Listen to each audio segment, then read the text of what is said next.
Assalamualaikum warahmatullahi wabarakatuh. Bismillahirrahmanirrahim. Nahmaduka ya ghafuru ya syakuru. Mashalli wa sallim barik ala sayyidina maulana Muhammadin wa ala alihi wa sahbihi asma'in nama ba'du. Sampean sing melarat ya cita-cita wae duwe dhuwit sing dadekno gampang salat. Lah nek sampean wis betah melarat, tapi kula melarat lah salat teng mriki lancar ya alhamdulillah. Jadi kan gak masalah, kan gak ada akibat apa-apa. Tapi ki aja mikir ngono, gara-gara melarat temu stuk turunan iso wae anak sing buruh. Sampeyan ngalami hal yang tidak kamu alami. Lho kan mungkin saja saking kowe melarat terus anak sampeyan buruh di Jakarta sing roh sapa? Buruh ning wong sing ora salat. Aja kok mentang-mentang kowe saiki gak ngalami, gak mikir anak lha iku termasuk harus kamu pikirkan juga. Niki syariat. Kowe kudu mikir apa wal yakhsal ladzina law taraku min khalfihim napa dzurriatan diafan khaufu alaihim, tetep kudu mbok pikir. Mulane ketikane Kanjeng Nabi beja-bejane wong iku sing duwe dhuwit utawa pangkat sing yutahassanu bihi min dini, sing iso nggo bentengi napa agama. Lah nek kowe nglakoni ngono demi anak iku tidak ngurangi zuhud. Bahkan kok Nabi Khidir dadi panitiane anake sampeyan. Iku sing diceritakno teng Ashabul Kahfi. Ketika ana cah cilik anake wong soleh, abahe kabundut. Abahe sempat nyimpen emas batangan, keleng-eleng kene. Dadi dhisik ana wong soleh mati nyimpen emas apa? Batangan ora. Mboten niki emas batangan ora, Mas. Disimpen nang tembok. Suatu saat tembok niku badhe rubuh. Konsekuensine nek rubuh emas batangane konangan. Nek konangan dipek wong dolim. Lha ape rubuh ditata Nabi sinten? Khidir. Nabi Musa protes, wong karuan tembok ape rubuh kok mbok tata, padahal penduduk kene iku wonge nakal-nakal. Terus jawab Nabi Khidir seperti wa amal jidaru fakana li hulamaini napa yatimaini fil madinati wa kana tahtahu kanzul lahuma wa kana abuhuma sholihah. Dadi fatwa-fatwa zuhud sing berlebihan wong ra oleh nabung ngomong kosong, tak jamin. Itu ditentang oleh ulama-ulama syariat. Karena di cerita Ashabul Kahfi ini jelas kan, wong soleh nyimpen emas batangan ning tembok demi anake, keberlangsungan kesalehan apa? Anake. Ternyata dipanitiani Nabi Khidir. Supaya emas iki gak jatuh ke tangan-tangan orang zalim. Toh orang ini ketika nyimpen tetap disifati Allah wa kana abuhuma sholihah. Iku nang nunjukno nak wong soleh nabung iku gak ngurangi kesalehan. Tapi rasa mbok mafhum mukhalafah nek ora nabung ora saleh. Innalillahi wa inna ilaihi raji'un. Ora usah ngono, ora usah mbok jero-jero. Pokoke intine iku ana ayat wong saleh nabung iku gak ngurangi kesalehan. Wa kana abuhuma sholihah. Saiki wong do ora ngalim, sing fatwa zuhud berlebihan nganti wong sawangane duwe dhuwit dosa. Padahal mau dukung awake dhewe, paham nggih sing fatwa iku dukung napa? Awake dhewe. Keliru, pokoke barang berlebihan keliru. Lah sing seneng donya berlebihan. Nganti miliaran ku gak jelas hitungane. Ya nek cara kula sak sedengan misale sak rugen mati ya warisan piro kan? 50 juta. Piro? Mesin bubut anake cek kangelan. Maksudnya cek kangelan ngerjakno. Nah Mas sak karek ngedol lho. Mboten sing bener ya emas utawi ya tabungan lho. Mesin bubut padha karo ngeke penggawean. Mboten kula setuju mbek fatwane Ibnu Khaldun karena berdasar sejarah itu enggak ada nabi kecuali dari keluarga terhormat. Lah terhormat itu tadi terus kata Imam Ghazali sebetulnya ada harus terhormat kamu jadi presiden atau bupati. Ada adnal mal, ini rungokno tenan. Ada adnal mal atau adnal jah yang yutahassanu bihi min dini supaya bisa menjaga agama. Lah sekarang kalau pertanyaannya gimana Gus kalau globalisasi itu tadi jangan-jangan misalnya kalau kita ngobong gereja di Indonesia misalnya terus masjid yang minoritas di negara lain diobong sebagai balasan perlakuan umat Islam mayoritas di Indonesia terus gentenan Islam sing minoritas di negara lain ditindak. Itu jangan-jangan kita termasuk sebab dan teori itu juga sah. Wong pangeran yo momo tenan, cara ora pangeran yo kapok tenan mbek teori iku. Cara ora pangeran. Makanya niku nyata, wong sahabat tuh jenenge sahabat anyar-anyar Islam nggih over. Kados Ruhin Mustafa seneng-seneng kula atau over. Saking overe bedina misoi gereja, misoi watu pangeran itu. Jancuk watu kok disembah. Pangeran nopo watu jancuk watu disembah. Akhirnya wong kafir malah sebih jancuk pisan pangeran. Pangeran akhirnya kena kan. Pangeran ya pangeran Allah akhirnya kena. Akhirnya ana syariat anyar. Wala tasubbul ladzina tu'una min dunillah fayasubbu wa adwam bi ghairi ilm. Mat sahabat temu aja oleh misoi pangerane wong kafir. Kurbane aku mat. Jadi jangan kira semangat tuh. Misalnya kaya Ruhin terus semangat ngiyakno aku ora ngiyakno Kiai liya aku ora damuk kiai akeh. Dadi kabeh melane Nabi nate dawuh la yasubbur rajulu abahu. Wong jogeman misoi bapake. Sampai Nabi dibantah ya Rasulullah wa hal yasubbur rajulu abahu. Mosok tiyang misoi bapake piyambak. Terus Nabi jawab ya subbu abar rajuli fa yasubbur rajulu abahu. Ya misoi bapake wong, akhire bapake dekne dipisoi. Ya mau misoi pangerane wong, akhire pangeranem dipisoi. Lah pangeranem ku sapa ora Allah kan? Nah, sistem global itu ya teori itu ya mungkin. Jadi kalau Anda berbuat baik sama agama lain, mungkin agama lain berbuat baik sama kita. Di negara yang saudara kita minoritas, kayak di Bosnia, di Rohingya, di Phuket, di macam-macam, di Mindanao, mungkin bahkan di Amerika. Wong kendel ning Pulau Jawa perlu ditakoki, kowe kendel mergo mayoritas apa mergo jihad. Sama tak ceritani ini kisah nyata kula ndek kanca khusuk era karuan. Nek ana ora salat giye ding era karuan.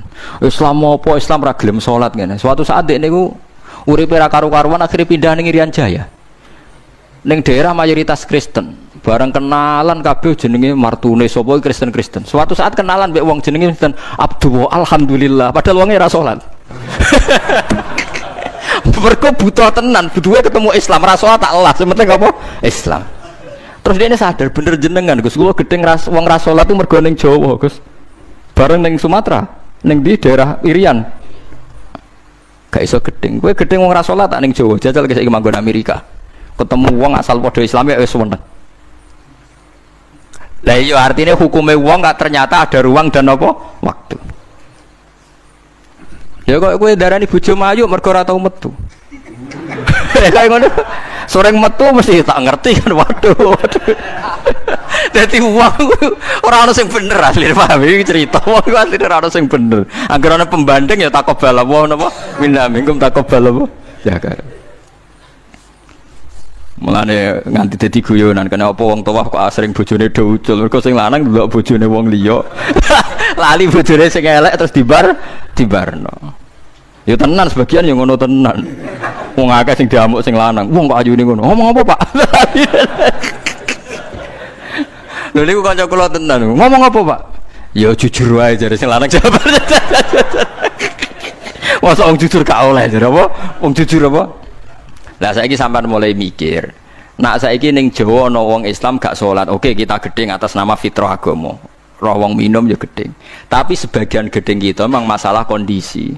Buktine hal yang sama kowe ketemu Islam ra salat nak kowe ning Irian Jaya mbok ning Timor Leste kowe seneng. Pira-pira ketemu padha napa Islami. Senajan to ora napa ora salat. Iku mulane bener sak dhuwur-dhuwure ilmu wa faqa kulli dzi ilmin napa alim. Sak dhuwur-dhuwure wong alim mesti ana wong alim. Saya itu baca teorinya Imam Ghazali, Ibnu Khaldun, terus teorinya Salahuddin Al-Ayyubi memang teori itu saling pembanding dan itu mesti kesimpulan saya tadi walau la dafwa hinnasan apa ba'dhum bibadin. Jadi semua teori ini saling melengkapi. Nggih memang kalau ketika kita dewa-dewa no fakir, zuhud, enak, tanpa hisab ini seakan-akan kita itu seneng fakir. Mergo bebas hisab. Nah, tapi nak ndelok randi kekuatan bergening ambek non muslim terus ke ape salat kangelan. Lho nggih to, misalnya sampean buruh ning Jakarta. Posisi buruh, majikan ra salat kon nyupiri, wae salat ra mandeg pe apa. Nah, tapi nak kowe sing majikan buruh ra salat, wae mandeg kowe salat. Ayo malah salat, anutlah ra paham lah wis mamum. Gak tak pecat, selesai kan. Oh, tetap gara-gara melarat itu tetap ra iso aqamus salat. Mulane ngaji ku sing imbang ya, aja pengagum kemiskinan. Melarat itu rasa mbok kagum-kagum biasa ae. Tapi aja mbok gedhingi dosa kowe kuwalat wong melarat ku napa? Gedhing wong melarat apa? Dosa. Tapi aja dukung, maksudnya wis ora usah didukung wis akeh malah menapa? Mbok dukung. Wah, malah parah, malah napa? Parah. Lah amar ma'ruf nahi mungkar itu syarat utama tadi ada adna malin, ada adna nopo jahin untuk yutahasson. Bukti nih semua nabi itu punya kekuatan sing dadekno enggak tersiksa. Ini ku ma ba'atsallahu nabiyan illa fi mana'atin min qaumi. Allah tidak pernah ngutus nabi kecuali dari kasta tertinggi. Gitu tujuannya wow, ada sistem sosial yang menjaga. Lucu kan, wong kuras gudinge ngono mbek Kanjeng Nabi, tapi ora tahu mata ini mergo sungkan Abu Thalib. Sungkan sinten? Abu Thalib. Sayyid Abbas urung Islam, tapi nak Nabi ditipateni ya ora trimo. Sampai Darun Nadwa kebingungan carane mateni Muhammad tu piye wong dekne keluarga napa Quraisy. Sampai ana iblis mendo-mendo wong ngene ae tiap desa ngirimno satu pemuda. Engko ben dame Muhammad berceceran, pe nuntut sapa ndek nek sing mateni tiap desa duwe utusan sing mate kangelan. Mergo Nabi diutus fi manaatin mingkau. Nah, ketika Nabi pindah teng Madinah niku asline nggih mboten wong asing-asing amat. Mergo tiyang Yasrib niku wonten suku besar jenenge Bani Najjar napa? Bani Najjar. Bani Najjar niku keluarga besar Nabi saking Sayyidah Aminah. Mulane teng Barjanji diterangno ketika Sayyid Abdul Gerah niku mergo nilii keluargane mim Bani Najjar. Paham ya? Jadi intinya ya gadah manaatin min qaumi. Gini ku Bani napa? Bani Najjar. Jadi napa jenenge sebut ini wa makatha fihim syahron yu'anu nasukmahu wasyakwa. Iku suku napa Bani Najjar, akhwalihi min Bani napa Najjar. Jadi eling-eling. Jadi mboten saged. Mane sampean ya ora usah protes, kadang-kadang kena apa wong alim-alim ya rontok-rontok Gus, rontok-rontok mulya karepe ben rapati repot nemen-nemen. Misalnya kayak wong alim terus wong biasa total wino terus kon bubut ruhin, nah wae mulang wae kon apa bubut, ayo repot. Jadi kus pengeran apa orang ngono radiga. Saya itu nggak pernah loh takut mati meskipun saya masih muda, karena saya bayangkan mati itu ya baik-baik saja. Ketika saya hidup ya nggak tahu cara ngelola nyawa saya, kenapa kok tidak pergi? Kamu tahu caranya ngelola nyawa kamu, kok nggak mati sekarang? Nggak tahu kan? Tahu-tahu masih hidup kan, tahu-tahu diutang semacam-macam lah. Sebenarnya kita zaman hidup pun nggak tahu cara ngelola nyawa kita, cara kerja jantung kita, cara kerja paru-paru kita. Nanti setelah kita mati pun nggak tahu caranya hidup gitu lagi. Tapi anehnya kita, mosok manusia sudah dilemah iso hidup lagi. Memangnya kita sekarang bisa hidup karena kita tahu-tahu ya hidup. Ditetir anak yang melarat, pese elek, orang lain ditetir anak Kiai Gus Mulyo. Kita kan tidak pernah bisa milih bapak itu ora iso. Ngerti-ngerti anak Karmen, anak Karlan itu sudah tahu. Artinya gini ya, sudah ya Allah, ketika saya hidup ya tidak tahu kenapa saya hidup, pasti engkau yang menghidupkan. Ketika saya mati juga tidak tahu kenapa saya mati, pasti engkau yang menghidupkan dan mematikan. Maka saya akan baik-baik saja di akhirat, karena ketika di dunia Tuhannya yang engkau, ketika di akhirat Tuhannya, dan sifat engkau tidak akan rubah, tetap arhamur rahimin. Makanya dulu wali-wali itu kalau mau mati ya santai aja. Sayyid Umar bin Abdul Aziz itu ulama-ulama dulu kalau mau meninggal itu kalau keluarganya nangis marah besar. Memangnya mau kemana kamu nangisin saya? Lah kamu kan mau mati. Memangnya mau kemana kalau mati? Ya kembali ke Allah. Susahnya apa? Di dunia ya milik Allah, di akhirat milik Allah. Inna sholati wa nusuki wa mahyaya wa mamati lillahi rabbil. Yang aneh sampai harus melarat orang wani mati. Wah aneh tenan. Ya karena sampean tahu mungkin di akhirat lebih miskin lagi kan. Terus repot terus. Coba kalau dari awal kita menstatuskan diri kita biadillah, inna sholati wa nusuki wa mahyaya wa mamati. Tapi kamu salah status. Mengatakan kehidupan adalah momen untuk mencari kesejahteraan. Kehidupan adalah momen untuk cari karir. Kamu mensifati kehidupan secara salah. Jika kamu terjebak nyari karir, nyari kaya. Coba kalau kamu pakai mazhabnya Sufi, kehidupan adalah pemberian dari Allah untuk kembali kepada Allah. Kematian ya seperti itu. Akhirnya ya santai saja. Inna sholati wa nusuki wa mahyaya wa mamati lillahi rabbil alamin. Istri juga gitu. Saya itu tidak sombong. Saya itu mulai nikah sampai sekarang itu hampir gak pernah tukaran sama istri. Sama istri saya itu sering bilang gini, Gus sekali-kali kalau saya ngamuk itu diwales, dilawan. Supaya saya punya musuh katanya. Betul ya? Ya saya bilang gini. Allah itu maha baik sama saya. Ketika harmonis, ganjaran saya ya lewat harmonis itu. Sehingga saya ngasih uang, menyenangkan Anda. Ketika Anda marah, ganjaran saya lewat sabar. Ya sudah, itu semuanya baik. Kalau kamu marah, saya tidak dapat pahala. Makanya kalau kamu marah tak dengerin. Ini cara Allah membuat pahala tanpa bayar kata saya. Justru kalau pas rukun itu untuk dapat pahala harus nyervis, jajak nukokno kelambi mahal katanya. Boros itu pahala yang boros katanya. Tapi kalau kamu marah ini pahala paling murah, nggak usah biaya, dapat apa? Pahala. Cukup sabar. Lu itu kalau terlatih lama-lama dapat ya biasa saja. Ulama dulu seperti itu semua. Imam Syafi'i itu pernah ada orang baik sekali sama beliau. Orangnya itu munafik padahal. Tapi kalau setelah keluar dari Imam Syafi'i, dia memaki-maki Imam Syafi'i. Suatu saat yang tadi muji-muji jenengan tuh di luar maki-maki jenengan. Imam Syafi'i itu guyu. Guyu sebenarnya bukan alhamdulillah. Muridnya kan janggal. Ini dikasih tahu gitu. Alhamdulillah. Kenapa Imam Syafi'i dia kan di luar maki-maki jenengan? Berarti aku wong wibawa ning ngarepku rawani. Ya, dianggap enteng saja melihat. Berarti aku wong wibawa ning ngarepku ora wani. Ya sudah. Terus ketika ditanya, tapi itu kan bahaya bagi Anda karena memfitnah Anda gini-gini. Kata beliau, zaka Allah. Yang kritiknya bahaya itu hanya Allah Ta'ala. Yang lainnya enggak bahaya. Karena ini makhluk dhaif, enggak penting. Loh kamu sampai tersisa dikritik orang karena kamu nganggap makhluk itu penting. Ini gobloknya sampean. Goblok segoblok-gobloknya. Coba kalau kamu mensatukan makhluk tetap makhluk, kritiknya enggak penting. Selesai kan? Selesai enggak? Ini problem Anda ada wali itu. Kalau dikritik ya susah. Makanya ada wali itu problem menurut saya. Makanya saya enggak ingin enggak jadi wali itu kan.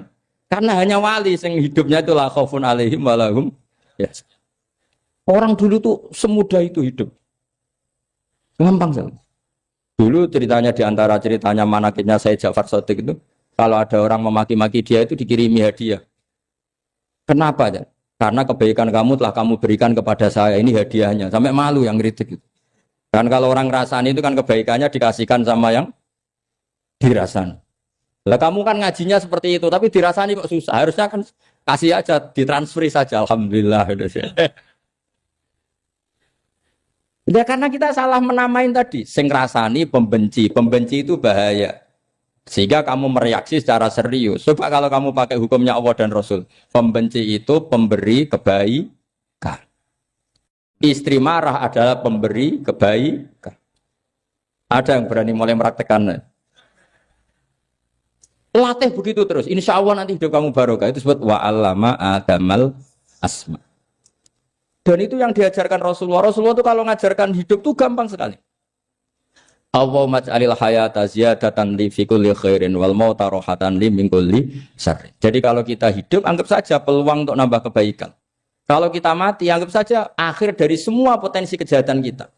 Anda sekarang mungkin tidak zina tapi potensi zina. Anda sekarang tidak korupsi, potensi korupsi. Anda sekarang tidak selingkuh, tetap potensi selingkuh.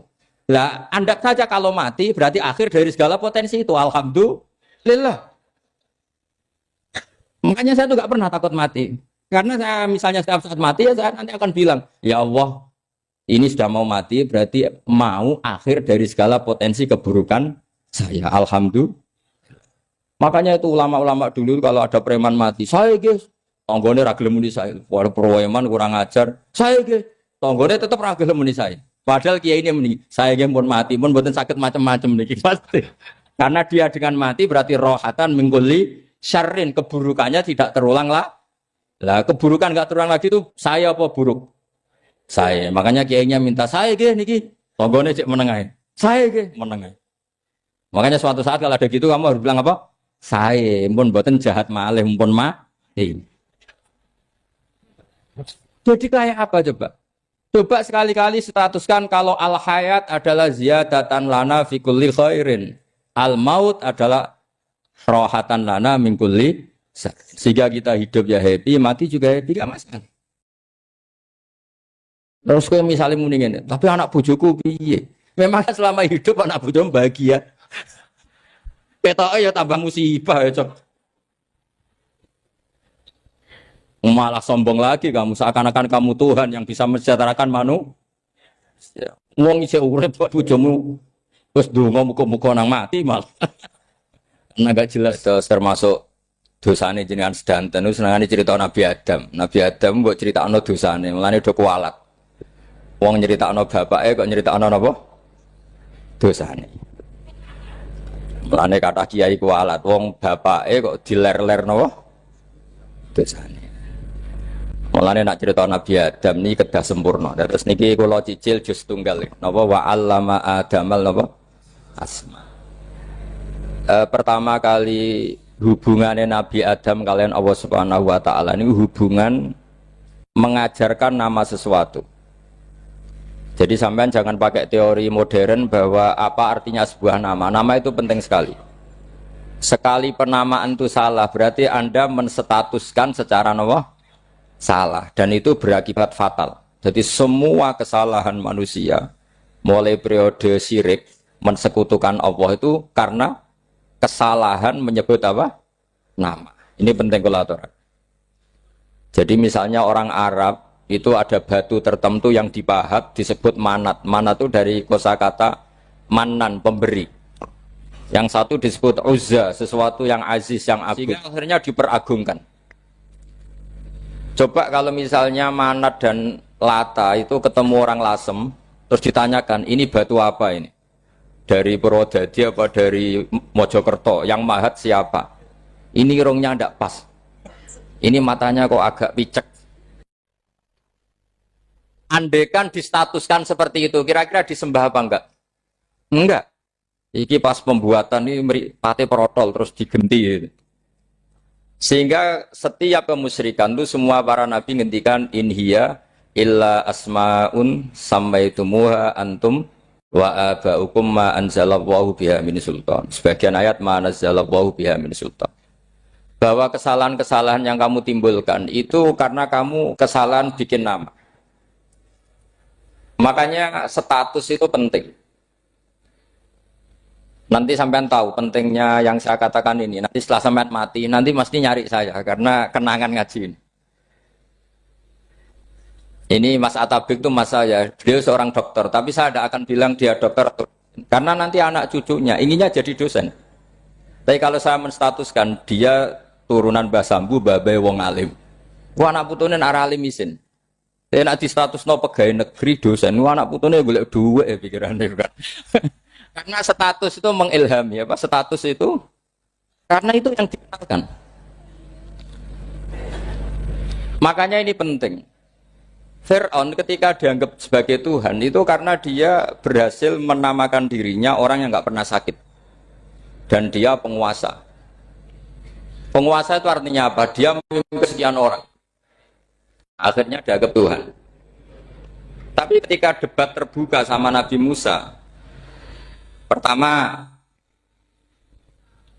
mohon standar mohon gemike. Pertama kata Fir'aun, wama Rabbul Alamin. Lalu Tuhan kamu itu siapa? Kata Musa, yang menuhani langit dan bumi. Fir'aun masih bisa berargumentasi. Setahu saya di bumi Tuhan hanya saya. Soal kemungkinan Tuhan Anda di langit, terus Fir'aun nyuruh Haman, ya Haman ibnili sorhal ali abluhul asbab as-samawati fa'attali'a ila ilahi Musa. Tapi kalau itu dibuktikan, nanti Musa pasti kalah. Karena kalau Fir'aun naik ke langit, pasti nggak melihat Tuhan. Wong yang Nabi saja nggak melihat, apalagi Fir'aun. Pasti dia bilang nggak ada. Tapi apa yang bisa mengalahkan Fir'aun adalah argumentasi status. Kata Musa, Rabbukum wa Rabbu abaikumul awalin. Yang nuhani nenek moyang kamu. Artinya kalau Fir'aun Tuhan, itu berarti Tuhan balita. Karena mbah-mbahnya dulu tanpa Tuhan. Karena Tuhannya lahir terlambat. Akhirnya Fir'aun, saat itu juga para pengikut Fir'aun langsung menjadi mukmin meskipun menyembunyikan imannya. Karena kalau Fir'aun Tuhan, berarti mbah-mbahnya tidak punya Tuhan. Karena Tuhannya baru dilahirkan kemudian. Artinya gini, andaikan Fir'aun distatuskan al-maulud, orang yang dilahirkan, maka tidak akan ada orang yang menuhankan Fir'aun. Atau Fir'aun dibahasakan wujida ba'da alam yakun. Dia ada setelah dulu-dulunya tidak ada. Apapun hebatnya Donald Trump, apapun hebatnya Cleopatra, apa Fir'aun, semuanya itu wujidu ba'da alam yakun. Mereka ada dari tidak ada. Yang seperti ini pasti tidak Tuhan. Makanya Allah mengenalkan manusia itu sederhana supaya tidak pernah jadi Tuhan. Hal ata alal insani khinum minad dahri lam yakun syai'am mazkura. Manusia itu siapa? Ya manusia itu makhluk yang ada dari tidak ada. Dengan status itu enggak mungkin kamu tuhankan. Ini penting saya utarakan. Jadi buah gerakan Allah itu pasti dimulai salah penamaan. Makanya saya kemarin ketika Mbah Mun intakola ila rofiqil ala ketika beliau wafat, saya bilang ke anak-anak Anwar, statuskan Mbah Mun sebagai orang alim allama al-faqih, muridnya Sayyid Alawi, muridnya Mbah Zubair. Sekali Anda menstatuskan beliau orang besar, tepaan santri sing mau luhur kepengin ditiru besar itu. Nah, niru besar itu terus ono santri mau ita itu tok ngerasa gede repot. Sama, makanya saya nggak pernah. Sebenarnya saya tahu, Mas Atabik ini mas saya itu dosen saya tahu, tapi saya tidak pernah ngomong dosen. Oh, anak-anak era menjadi wong alim, menjadi dosen malah langsung menjadi wong alim, malah celokom. Jadi karena salah status itu nanti panjang, akibatnya itu panjang.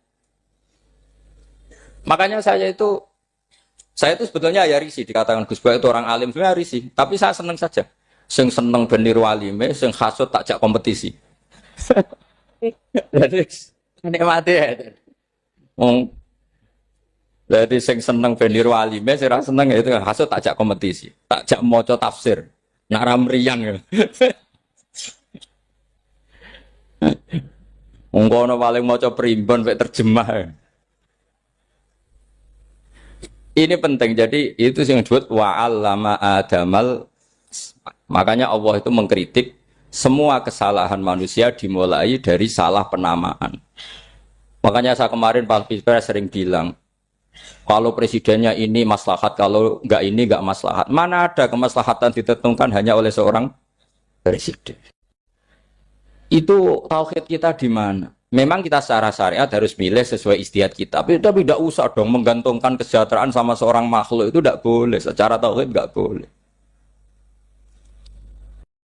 Makanya ini penting sekali. Jadi nggak boleh orang salah nama. Kita tetap memilih presiden, milih kiai, milih siapa saja. Tapi tidak boleh menstatuskan manusia sama dengan status Tuhan.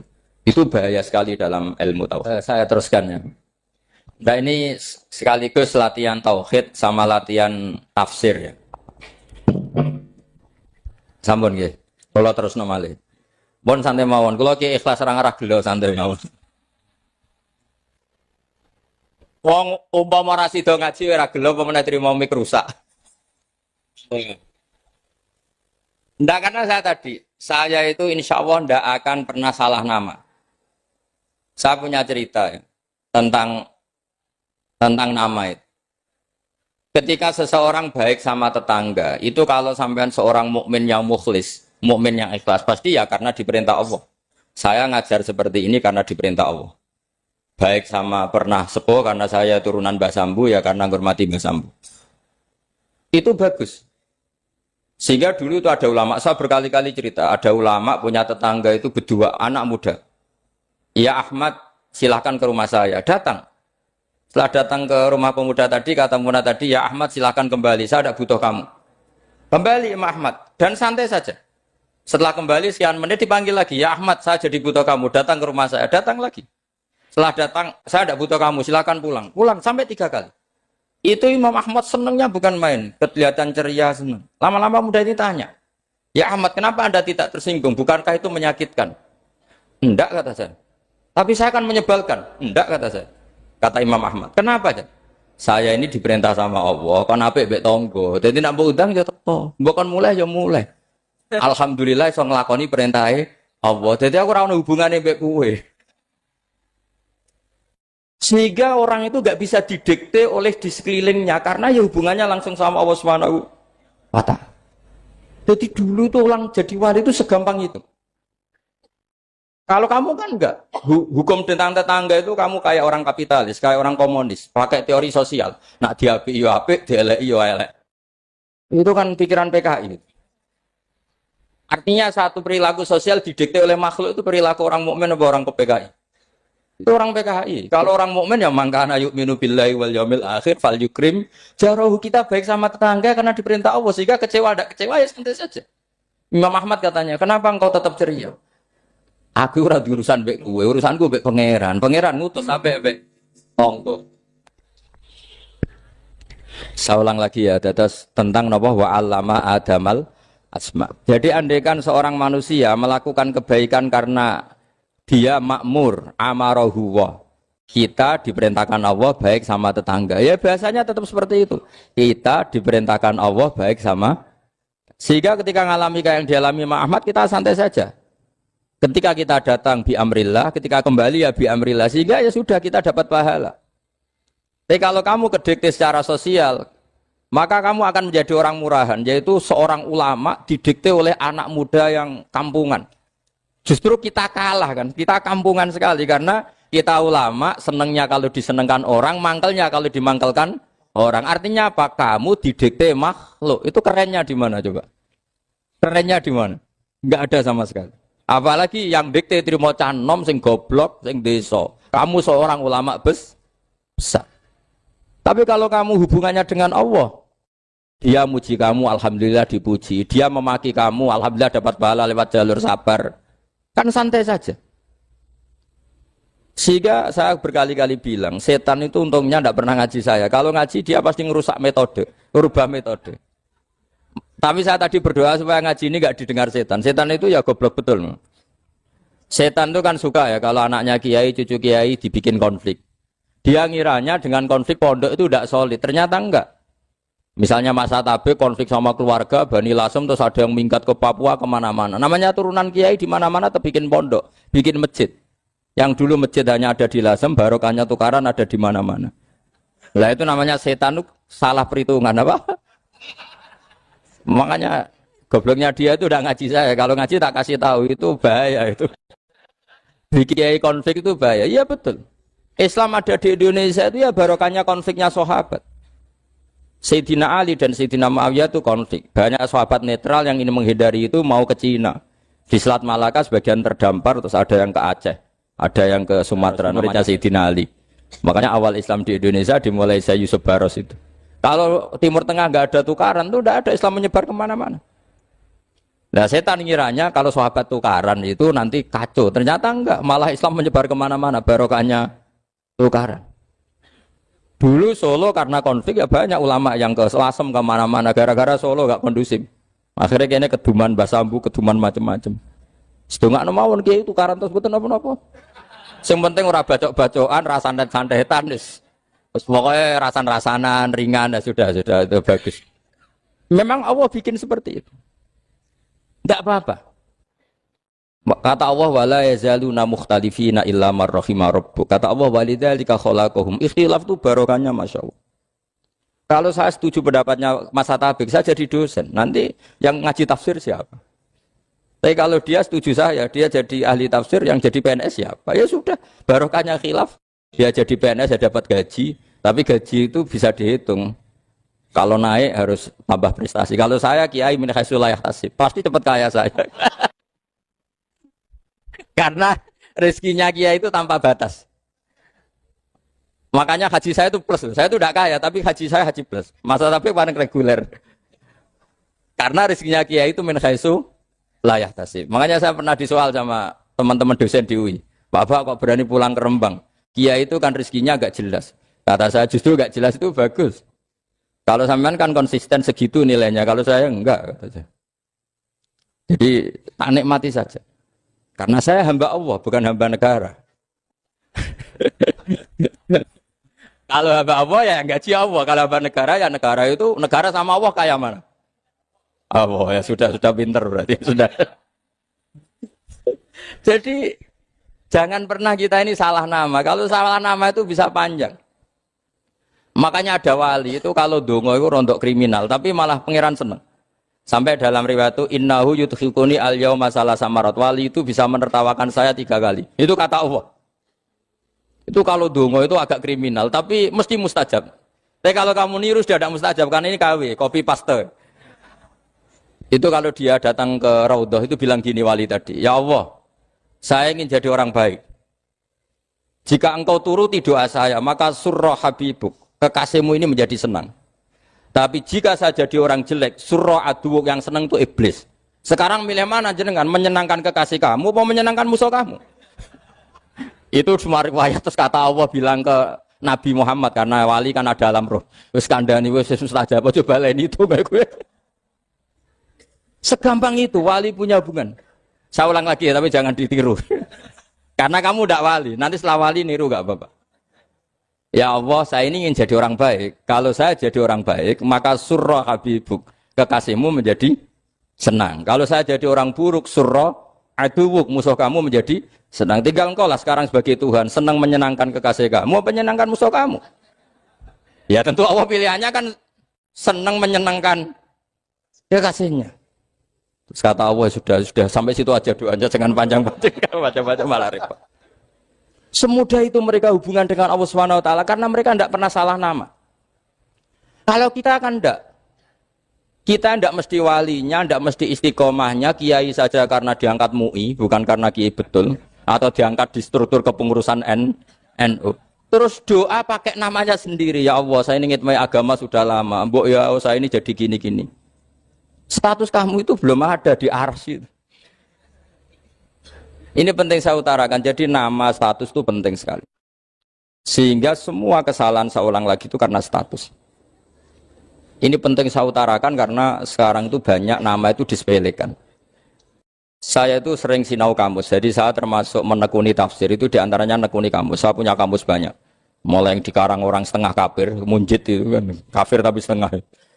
Karena timnya banyak yang muslim juga. Ada yang Virus Abadi, macam-macam. Yang saya kenang dari kamus, di antara kamus yang saya kenang tentu miliknya Said Zabidi, kamus Mukhid itu. Ada kamus milik saya namanya Mukhtarus Sikhah. Itu dikarang oleh orang alim. Itu bilang begini. Sama tak bedai sekarang. Lafat ilah itu maknanya apa? Tuhan kan? Tasniahnya apa? Dia bilang isim ini tidak punya tasniah. Dia bilang ilah. Normalnya tasniahnya ilahani. Jam'anya taksir alihah. Tapi kata dia nggak boleh. Lughat seperti itu gak boleh. Karena kullusmin harus yadullu ala aini musamma. Ilah itu nama tunggal untuk Allah. Sehingga karena Allah itu tunggal gak boleh ada tasniahnya ilahani. Karena kalau ilahani berarti kamu nerjemah apa? Dua Tuhan. Berarti kamu nganggap ada Zaidun. Ketika Zaid dua kamu bilang Zaidani. Kalau banyak kan gak pernah ada Tuhan dua atau tiga. Makanya kata pengarangnya itu Abu Bakar Ar-Razi itu kata beliau, wahadal ismu la musanna lahu wala jam'a wa innama jama'uhu